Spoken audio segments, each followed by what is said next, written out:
गाथोन बारनानै मुलुग गिदिंबोनानै जोंनि गेजेराव खुलुमबाय लोगोफोर गोदान मोनसे आपडेटआव बरायलायनाय थाबाय नयन नाथानि जोबोद मोजां जादों गाना अखासिगोन बायदि मोनदों आङो नै बैसागोआव खारगोन नङा होमबा नोंथांमोनाथ' बेखौ खोनादोंबो जानो हानाय बेलेग बेलेग सर्ट भिडिअफोराव नोंथांमोना खोनाखादोंमोन बिराद गोबाव जाबाय आरो ना गानाव खारनाया गोबाव जाबाय जानाया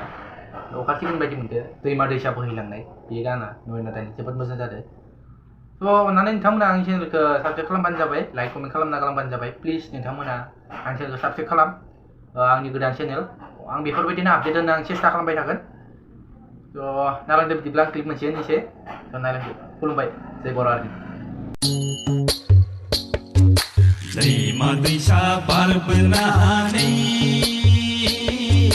सौफैलायबाय बैसागु बोथोरा सौफैलायबाय रंजानाय बोथोरा आइलि जायलि खानाय लानानै फैफिनलायबाय बारदै सिख्लाया फैफिनलायबाय बारदै सिख्लाया जिरायलांथों दान्दिसे खामफ्लाय बना हर